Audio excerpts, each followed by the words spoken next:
네, 여러분 반갑습니다. 네, 우리 기업법, 그죠? 네, 기업법 6주차 수업이 되었습니다. 어,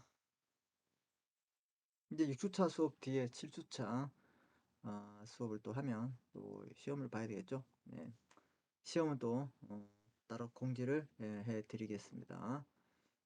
그렇게 아시고 우리 이제 저번 시간에 했던 내용들 잠깐 복습하고 오늘 이제 중요한 운송업에 대해서 학습해 보도록 하겠습니다. 자, 그래서 화면을 제가 먼저 공유해 드리겠습니다. 기다려 주십시오. 네. 자, 그래서 우리 이제 저번 시간에 이제 배웠던 내용들이 바로 이제 보조적 상인에 대해서 공부를 했습니다. 그래서 이런 보조적 상인을 우리가 보조상이라고 했죠. 그래서 대리상, 중개인, 위탁매매상, 운송주선인 이렇게 있는데 여기서 가장 중요한 이제 사람이 바로 이제 위탁매매상, 이제 펀드 매니저 이런 분들을 여러분이 좀 생각해 주시면 될 것 같아요. 무슨 말인지 아시겠죠? 자, 그리고 이제 여기에서 기억할 게 상업 사용인은 이제 지배인, 부포사, 물건 판매, 상업 사용인, 물건 판매 사용인.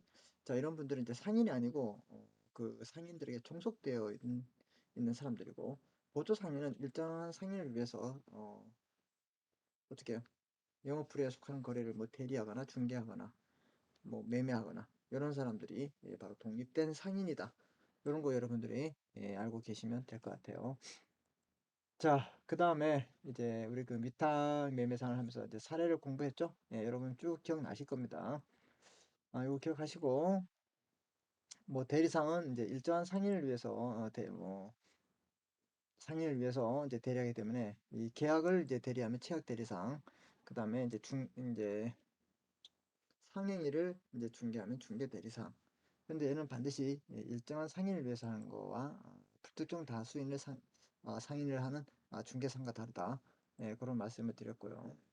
어, 거기서 이제 여러분 이제 뭐 상인을 위해서 이런 말들을 여러분이 알고 있으면 되고 이런 내용들은 전부 다 당연 상인이 되겠습니다.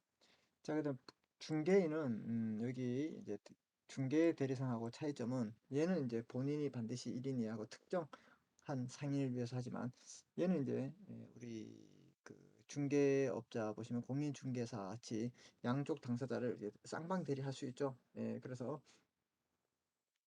어, 어떤 사람이 올지 잘 모르잖아요. 그래서 불특정 이제 타인 간의 상행위를 한다. 이렇게 보시면 되고. 중요한 건 이제 바로 위탁매매이죠. 주선이라는 용어, 바로 뭐예요? 자기 명의 타인 계산, 주선으로 물건이나 유가증권의 매매를 영업을 하고 있습니다. 그래서 이 위탁매매인의 매매 행위는 보조적 상행위를 했고, 매매의 주선이 인수를 한다. 이게 본업이다. 이렇게 말씀드렸습니다. 그래서 이제 그 위탁 매매인에 대한 의무, 통지 의무, 계산서 제출 의무, 그다음에 위탁물 하자 통지 의무, 처분 의무, 지정가액 준수 의무. 우리 사례에서 봤던 건 이거죠. 지정가액 준수 의무 이런 것들, 개입 의무가 있고, 그다음에 위탁 매매인과 위탁자의 권리에서 이런 권리들이 있었다. 그다음에 준 위탁 매매는 우리 뭐 비교해 드렸죠. 여기에서 어, 출판 광고 유행 이런 걸 이제 업으로 하면서 운송 주선이 아닌 자를 우리는 준 위탁 매매인이다. 이렇게 공부했습니다. 그래서 이런 내용들 우리 이제 잠깐 복습을 했고 여러분 이제 조문에 있는 내용들하고 이제 학습을 해 보시면 될 것 같아요. 알겠습니까, 여러분? 네, 그래서 오늘은 이제 이 운송업에 대해서 공부를 해보도록 하겠습니다. 운송업. 자, 운송업에 이제 공부를 하는데 얘도 상당히 양이 많고 중요한 부분이 너무 많아요. 자, 그래서 이 운송업 공부하기 위해서 제가 이제 좀 여기서 이제 설명을 드리면서 타이핑을 좀 하면서 말씀을 드리도록 하겠습니다. 아셨죠? 네.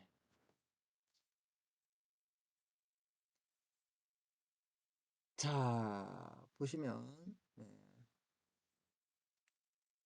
운송업인데요. 자, 우리가 이제 운송업을 공부할 때 좀 배워야 하는 논점들이 뭐냐면, 운송이 뭐냐? 운송이 뭐냐? 예, 운송이 뭐냐? 이렇게 운송을 하고, 자, 그다음에 이 운송의 개념에 대해서 공부를 한 다음에 우리가 뭘 또 공부를 해야 되냐면 음, 물건을 나누기 때문에 물건 운송이 있습니다. 그러면 사람을 나눈다, 사람을 나른다. 이랬을 때 사람을 이제 물건 취급할 수 없잖아요. 그래서 우리가 여객 운송이라고 합니다. 무슨 말인지 아시겠죠? 그래서 이런 내용들 우리가 공부를 할 겁니다. 주요 논점들이 이런 거죠. 그래서 운송이란 말은 뭐 어떻게 생각하냐면 어, 공, 그 공, 공간의 이동? 뭐 이렇게 하시면 됩니다. 그래서 운송은 음, 공간적 이동, 이렇게 보시면 됩니다. 그래서 어떻게 이동을 하냐면 여러분들 생각하실 때 어, 육상, 호천, 항만 이런 것들 말하고 있어요. 그래서 어, 육상이란 말은 뭐 땅 위에 다니는 거 많잖아요. 뭐 트럭을 이동하든 버스를 가든 그 다음에 뭐 기차를 이용하든. 호천은 뭐야? 호수 같은 것들, 큰 호수, 뭐 소양강, 뭐 이렇게 한강 유람선, 그다음에 항만, 항구에서 항구로 이렇게 가는 거. 자, 그래서 여기서 운송은 이제 공간적으로 이제 이동을 말하고 있습니다. 이동을 말하고 있고, 그래서 쉽게 말하면 장소적으로 이동하고 있다. 그래서 여러분들이 이제 학교로 오기 위해서는 뭐 걸어오시는 분은 이제 걸어오시더라도 걸어오시는 분 이외에 분들은 이제 뭐 지하철을 타고 다 운송이죠. 여객 운송이죠. 아니면 이제 버스를 타고 예. 뭐 그렇게 오신다 이 말입니다. 아니면 뭐 자기 차 가지고 오시는 분도 있겠죠. 맞아요? 그렇죠. 그래서 공간적으로 이동하는 겁니다. 그래서 이제 어떻게 이제 공간적으로 장소적으로 이동할 것인가? 육상을 통해서 호천, 항만을 통해서 이동한다. 자, 그런데 중요한 게 이게 나옵니다. 자, 그런데 우리 이제 이게 그 상법 총론에서 배우는 내용 중에서 운송에 속하지 않는 것은 해상, 그다음에 항공, 얘들은 제외시킨다. 이게 중요합니다. 왜 제외시키냐면 얘는 규모가 커요. 그래서 얘는 별도로 다루고 있어요. 어디에서? 해상,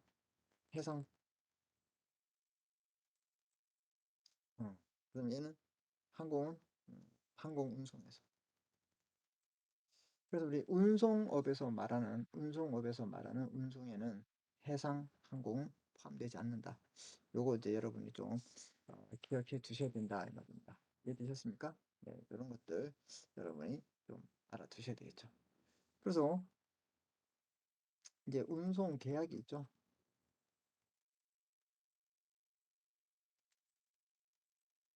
운송 계약, 운송 계약. 그래서 운송 계약은 여러분 뭐야? 여러분이 이제 오고 싶으면 이제 플랫폼에 있으면 버스가 오죠. 그럼 여러분이 이제 해당되는 버스를 타죠. 여러분 B 합니다. 카드를 긁죠. 그럼 뭐야? 나를 학교까지 데려다 주겠니? 그 아저씨가 이렇게 해요. 아니죠. 문이 닫히죠. 그럼 이제 묵시적으로 승낙한 거예요. 그래서 이제 다음 역은 뭐뭐뭐 대학교입니다. 그랬을 때 여러분이 누르고 내리면 이제 계약이 완성되는 겁니다. 무슨 말인지 알겠죠? 그래서 이 운송 계약 같은 경우는 우리가 도급 계약이랍니다. 도급 일의 완성. 학교까지 가야 되는데 중간에 뭐 펑크가 나가지고 멈췄다. 아니면 뭐 정체가 너무 심하다. 우리가 이제 식당에 가서 음식을 주문할 때도 김치찌개 주세요 이렇게 이래 이제 완성을 시켰는데 갑자기 부대찌개를 줬다. 부대찌개 더 비싼가요? 아니 김치찌개 주세요 했는데 갑자기 미역국을 줬네요. 그럼 어떻게 할 거야? 그래서 이거 운송 계약도 여러분을 안전한 장소로 아니면 여러분이 이제 보내는 물건이 안전한 곳에 도착하도록 한다. 요즘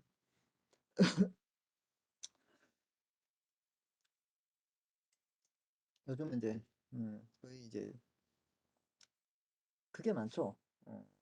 주문하는 거, 그죠? 택배도 그렇고. 그래서 이런 사업들이 많이 이제 발달해 있습니다. 자, 그래서 여러분들이 운송을 할 때는 이제 감옥에서 운송은 오히려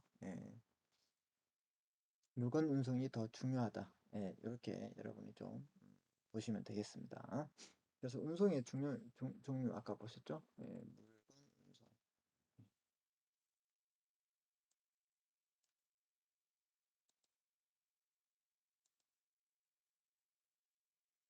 물건 운송이 있습니다. 물건 운송. 자, 자 이제 물건 운송이 있는데 이런 것도 좀 제가 좀 예를 좀 들어보겠습니다. 예를 들어서 A라는 사람이 물건을 보내는 사람입니다. 송하인입니다. 그래서 일단 물건을 보내요. B가 누구냐?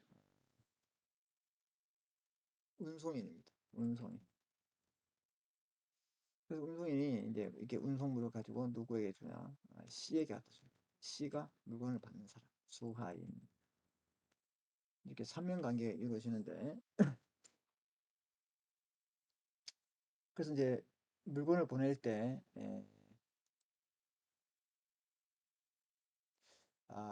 이제 이렇게 또 그러니까 또 한계가 있네요. 그렇지만 여러분 잘 보시고, 자, 물건을 보내는 사람은 송화인이고, 물건을 운송하는 사람은 운송인이고, 물건을 받는 사람은 수화인이다. 그래서 운송 계약의 성질은 도급이지만, 운송 계약의 당사자는 누구냐? 당사자는 당사자는 바로 송하인과 운송인이 됩니다. 그래서 운송인은 자기가 직접 나눌 수 있지만 또 운송 주선인이 있을 수 있어요. 그러니까 주선 아시죠? 자기 명의와 타인 계산으로 이게 주선, 알선해서 이렇게 또 보낼 수도 있다. 근데 여기서 이렇게 보시면 보세요. 물건을 이제 보내는데 뭘 보내냐? 예를 들어서 예를 들어서 휴대폰, 휴대폰을 보내요. 자, 보내는데 이걸 좀 이렇게 좀 합시다. 이렇게 하지만 이제 여러분이 좀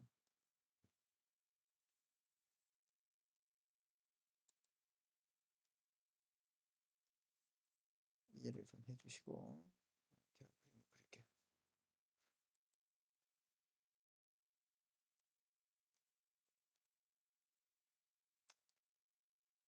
음, 이렇게 삼면관계 이렇게 보내고 수아인에게 준다. 이해되죠? 예, 수아인에게 준다. 뭐를? 물건을 준다. 이렇게 여러분이 이제 생각하시면 되겠습니다. 음, 네, 이렇게 하면 이제 여러분이 더 이해를 하기 쉽겠네요. 자, 그러면 이제 문제가 뭐냐면 이런 경우가 생깁니다. 송화인이 이제 물건을 보내면서 운송인이 이렇게 합니다. 너 나에게 만약에 이제 휴대폰을 보내는데,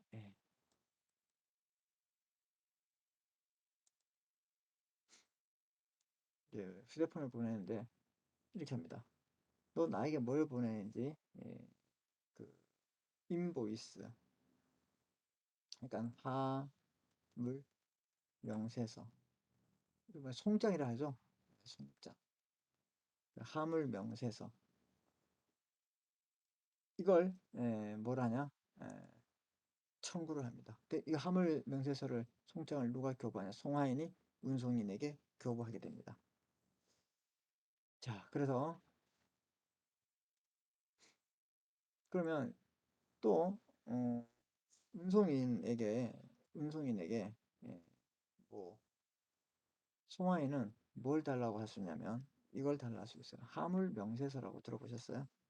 하물 명세서를 달라고 할 수 있다. 그래서 여러분이 꼭 기억할 게 음, 하물 명세서가 아니라 하물 상한증. 화물상환증을 청구할 수 있다. 그래서 여러분 이거 중요합니다. 어, 물건의 이제 운송 계약에서 도급의 성격을 가지고 있지만 당사자는 송하인과 운송입니다. 그러면 여기서 그러면 수하인은 뭐냐? 수하인은 당사자가 아닙니다. 이해되셨죠? 그런데 나중에 이제 물건의 인도에 따라 물건의 인도에 따라 지위가 바뀝니다.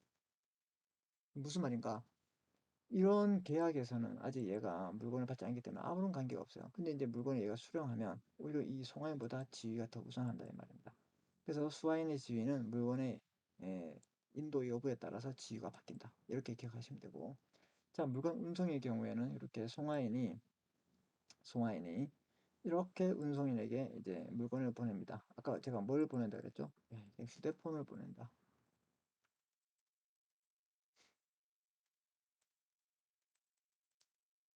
휴대폰을 보냅니다. 휴대폰 이렇게 보냈을 때 그럼 너 이제 뭘 보내는지 나한테 적어 이렇게 했을 때 이 화물 명세서는 송하인이 교부한다.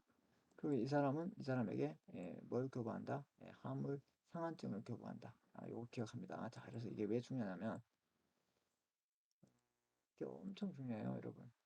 반드시 기억해야 됩니다. 이 사례 지금 이 사례를 여러분 이제 놓고 계속 이야기를 할 겁니다. 음,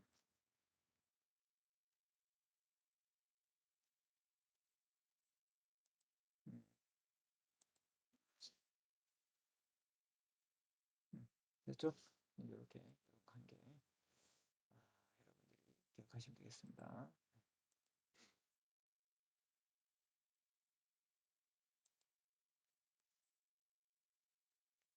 됐어요.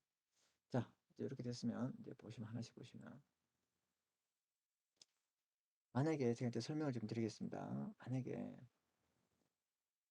이게 이제 국내 같은 경우에는 국내 같은 경우에는 국내 국내면 이제 문제가 되지 않아요. 근데 이게 예를 들어서 이제 미국에 보낸다. 휴대폰을 5천 박스를 이제 수출한다 이 말이에요. 운송인이 나눌 거 아니에요. 그럼 이제 송하인이 이제 송장에다가 휴대폰 5천 박스 이거 보내고 이제 가는데 한 3개월 걸리고 이 사람에게 줘요. 이 사람에게 이제 돈을 받아서 이거 오면서 이 사람에게 줄 때 한 3개월 걸려요. 6개월 걸려요. 그럼 이 사람 장사를 못 하는 거잖아요. 그럼 이 사람이 어차피 이 사람이 갈 거 아니야. B가 C에게 미국으로. 그리고 이 사람이 유가증권인 화물상환증을 발행합니다. 그럼 이제 논점 A는 A는 화물상환증을 가지고 여기 갑니다. 이제 지금은 하나은행이죠. 외환은행하고 합병했습니다. 하나은행에 가서 하나은행에 이 화물상환증을 제시합니다. 그래서 제시하고 A는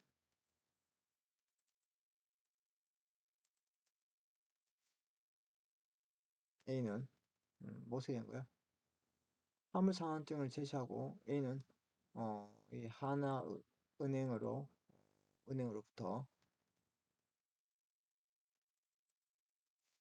돈을 지급받습니다. 끝났어요, A는. 이럴 때 이제 이 송아 이럴 때 이제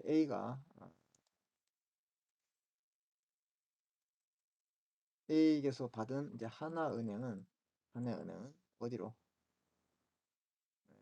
이제 O A O B 예, 미국은행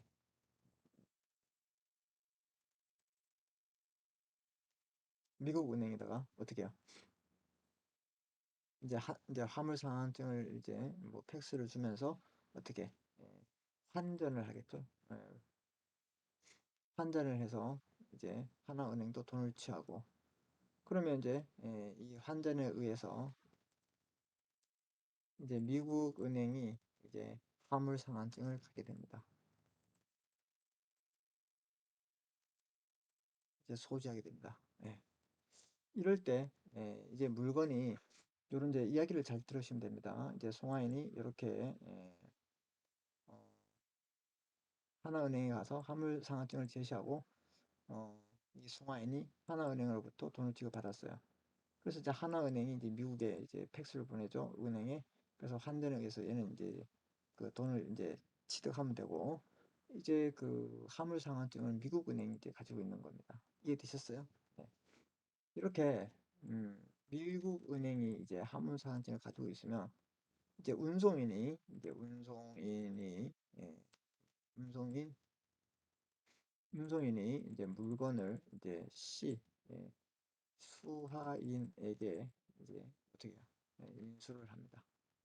이럴 때 이런 상황이에요. 이제 물건이 도착했어요. 그래서 받았을 때 그러면 보세요.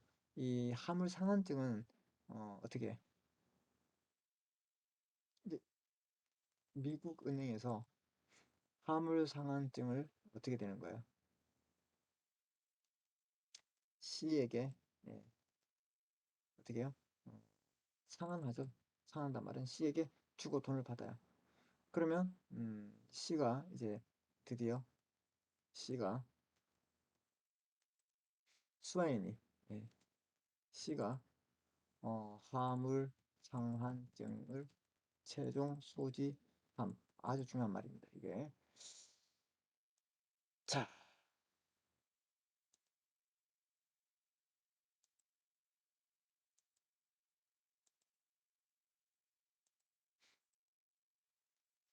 그래서 이게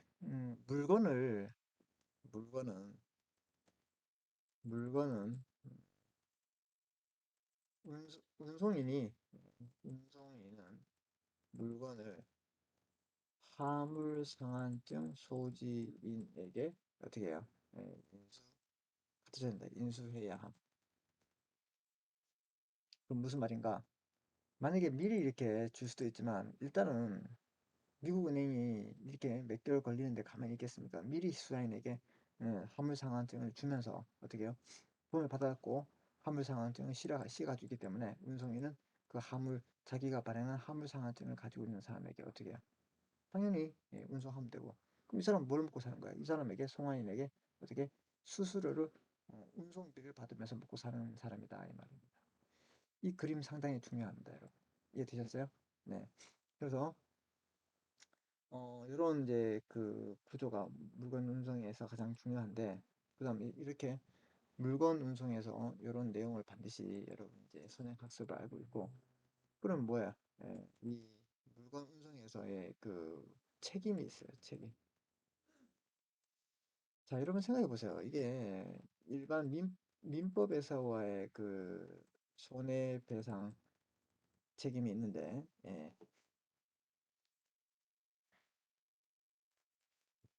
이 운송인에게 손해배상 책임을 무겁게 이렇게 한다 그러면 물건을 나르겠습니까? 안 나르겠습니까? 안 나르죠. 그럼 여러분이 직접 이제 어떻게 배를 타고 아니면 뭐 여러분이 뭐 비행기를 만들어서 가든가 이렇게 해야 돼요. 그래서 이런 이제 그 책임을 좀 완화하는 그런 경우가 좀 있습니다. 그래서 이 일반적인 그 손해배상 책임과 이 그 운송업에서 물건에 대한 그 책임은 좀 완화시키고 있다. 예. 그래서 이 책임이 물건 운송에 대한 책임이 이제 가실 책임 이런 게 있고 자 그다음에 더 중요한 책임이 있는데 정액배상이라고 있어요. 우리 137조에 되어 있어요. 정액배상의 말은 액이 정해져 있다. 손해배상액이. 그래서 이게 뭐가 있냐면 중요합니다. 물건이 전부 멸실 또는 연착되었다. 연착되었다. 여러분 생각해 보세요. 물건이 전부 멸실되거나 연착되었다. 자, 오늘 도착해야 되는데 전부 멸실되었어요. 오늘 온 게 있어요, 없어요? 없죠? 오늘 12시까지 와야 되는데 4시에 왔다. 그럼 12시에 도착한 게 있어, 없어?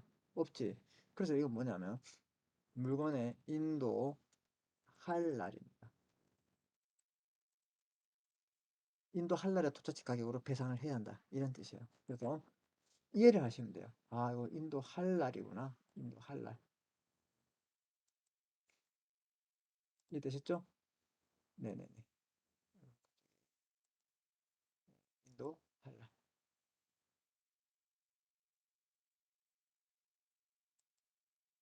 음, 인도 할랄. 자, 그 다음에 또 정액배상에서 중요한 게 뭐냐면 요거예요. 일부가 멸실되고 또는 훼손이 되었다. 자, 그럼 보세요.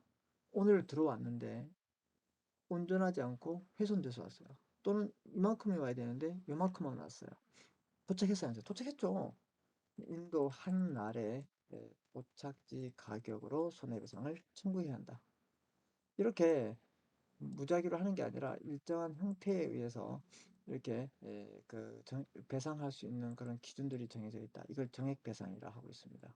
그래서 이제 물건 운송에 대해서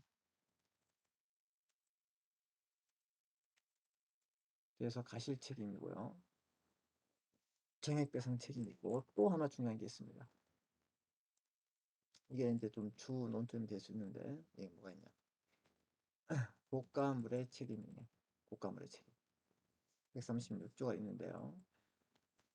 여러분 이제 택배를 이제 보내더라도 이제 만약에 뭐 김장 김치를 보낸다 지방에서 그러면 이제 보통 이제 표시를 하죠. 취급주의. 예, 그다음에 글라스 컵 유리컵을 보낸다. 그럼 어떻게 돼요? 취급주의 이런 얘기를 해야 될 거 아니야. 그지? 그래서 그런 걸 어떻게 해야 돼?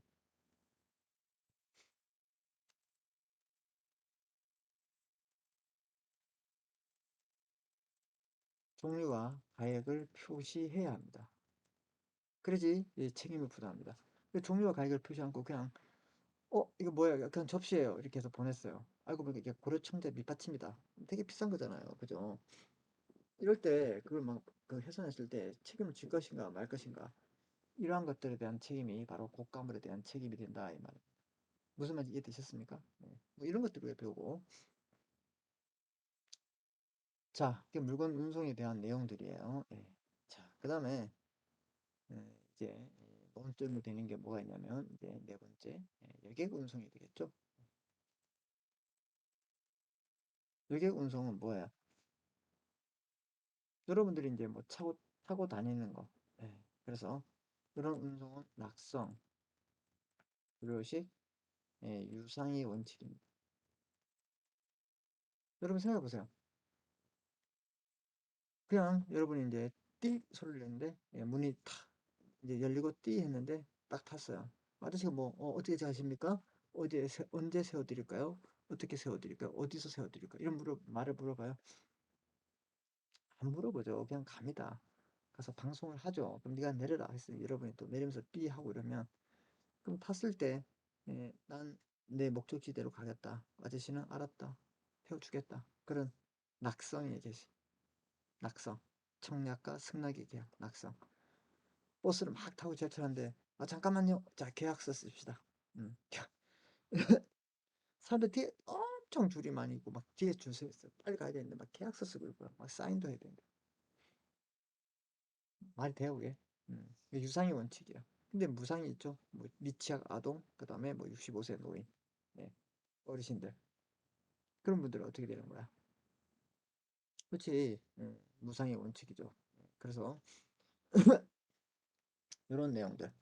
자, 그런데 중요한 게 뭐가 있냐면 여기는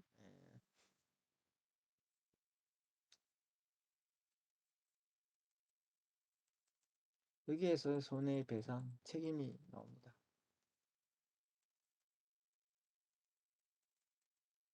오일시 중요하게 됩니다. 여기 보세요. 물건 운송에는 가실 책임이지만 얘는 이제 임의 규정이에요.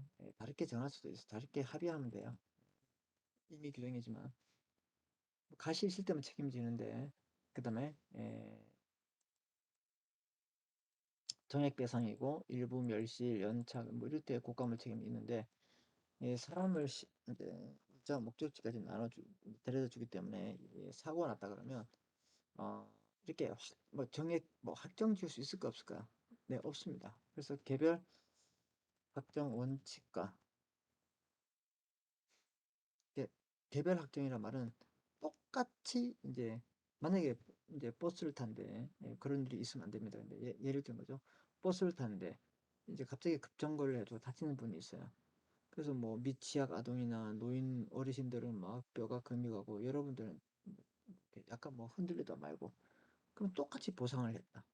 그럼 될까? 아니죠. 더 다친 분들은 더 다친 정도로, 그 다음에 덜 다친 분들은 덜 다친 정도로. 그래서 이게 손해배상은 개별 확정의 원칙에 의해서 이루어지고 있다 이 말입니다. 그래서 그럼 이제 얘는 뭐야? 얘는 물건 운송은 뭐야? 응? 얘는 뭐 했어?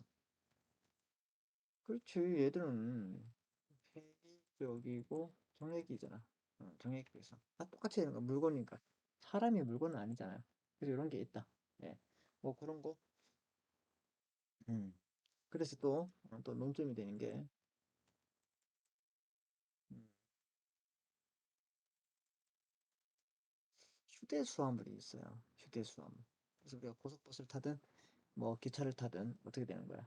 내가 이제 휴대한 물건이 있는데 내가 가지고 있으면 몰라도 짐칸에 넣어놨을 때 뭐 이런 거 쓸 때 문제 생겼을 때 어떻게 할 것인가? 무슨 말인지 아시겠죠? 뭐 이런 것들 이제 휴대수화물 그다음에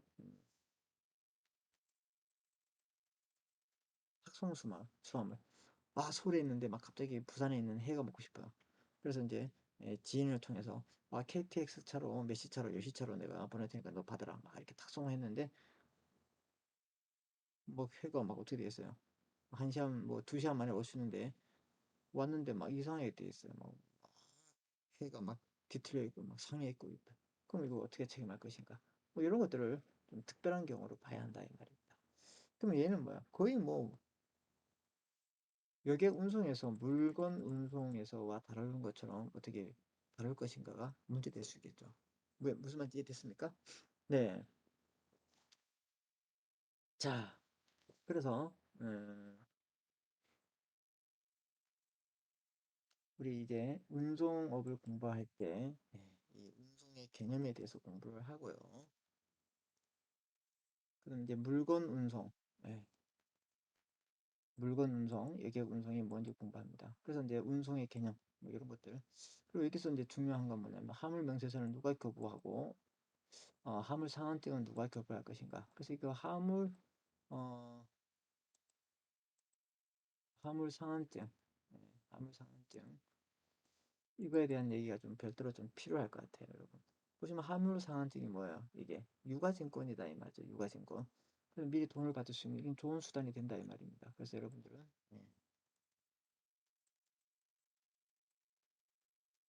화물 상한증 우리 이거 추가 자료가 있죠? 이걸 이제 보면서 좀 설명 드리겠습니다. 무슨 말인지 알겠습니까?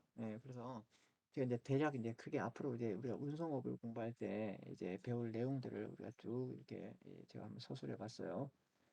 그리고 제가 뭐 따로 이제 뭐 여러분에게 올려드릴 수도 있어요. 이렇게 수업한 내용. 그래서 이런 내용들을 공부하는데 자 우리 오늘 보시면 이제 운송인의 운송 및 수화인의 지위인데 먼저 사례 좀 보겠습니다. 이제 사례까지 보고 좀 쉬었다가 이제 우리 계속 이론을 할 건데 여기 보시면 이제 A는 택배 회사인 B에게 그가 소지하고 있던 자 A가 물건을 보내는 거죠. 그 택배 회사가 뭐예요? 운송이 되겠죠. 그래서 값비싼 도자기를 일반 그릇이라고 말하고 자 이게 이런 걸 딱 봤을 때 여러분이 떠올려야 되는 게 고가물이네. 그럼 고가물에 대해서는 이제 표시를 해야 돼요. 가액은 얼마하고 종류가 도자기다 이렇게 해야 되는데 그냥 일반 그릇이에요. 이렇게 보냈다 이 말입니다. C에게 운송해 줄 것을 부탁했다. 그럼 여러분 보세요. A는 누구야? 네, A는 우리가 이제 A는 누구죠? 그게 누구야? 송하인. 음. B는 누구야? 운송인. 알면서 대답을 안 하시나? 따라하고 있죠? 네. 그리고 C는 누구야? 수화인. 수화인.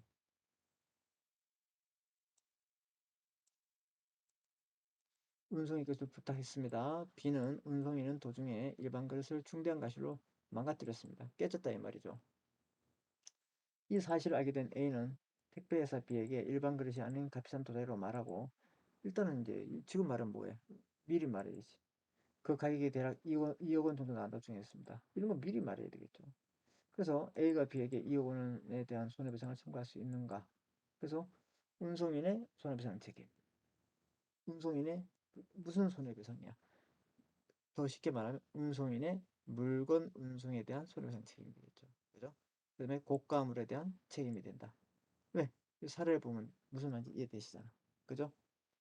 자, 이제 어떤 말인지 아시겠죠? 예. 그리고 여기서 제가 여기서 했던 말은 이제 요거 이제 화물 상황증 요거 이따 또 제가 설명드릴 겁니다. 요거 잘 보시면 돼요. 자, 그래서 이제 운송이란 무엇이냐? 사람이나 물건이나 사람을 장소적으로 이동시킨다. 공간적 이동을 말하고 있어요. 뭐 어떻게 하든 하면 되는 거야. 그래서 이걸 이제 물건 운송, 그다음에 사람을 한다. 여객 운송, 이렇게 장소적으로 이동시키는 행위를 말하고, 영업으로 하는 물건 운송, 상법은 영업으로. 문제. 이때 영업은 이제 주관적 영업이라 하고 있고요. 이 상법은 영업으로 하는 물건 또는 여객의 운송을 인수한다. 이걸 이제 인수해서 물건을 나눠줄 수 있고 사람을 나눌 수 있고, 이런 걸 인수해서 기본적 상행위로 해놓다. 이 말은 운송일은 어떻게 한다? 물건을 운송하든 그다음에 여객을 운송하든 운송인은 이 기본적 상행위로서 당연상인이 된다. 이런 말을 하고 있는 겁니다. 이해되셨죠? 자, 그래서 다시 한번 운송을 보시면 운송의 개념은 육상의 지표에 한하지 않고, 자, 육상 운송이라 해가지고 꼭 땅 위를 말하는 게 아니라, 여러분 지하철도 있잖아요. 그죠? 그 지하철도 그러니까 육상 운송이다 이렇게 보시면 돼요. 그 지표에 한하지 않는다면 땅 위를 한하지 않는다. 지중 어떻게 땅 중간으로 또는 지상. 그 지중이면 우리가 지중철이라 해야 되나? 지중철 좀 그렇잖아. 보통 이제 서브웨이, 지하철 이렇게 하는데 지중철. 우리 오늘부터 이제 지중철이라 합시다. 그러면 우리는 완전히 왕따가 될 겁니다. 그죠?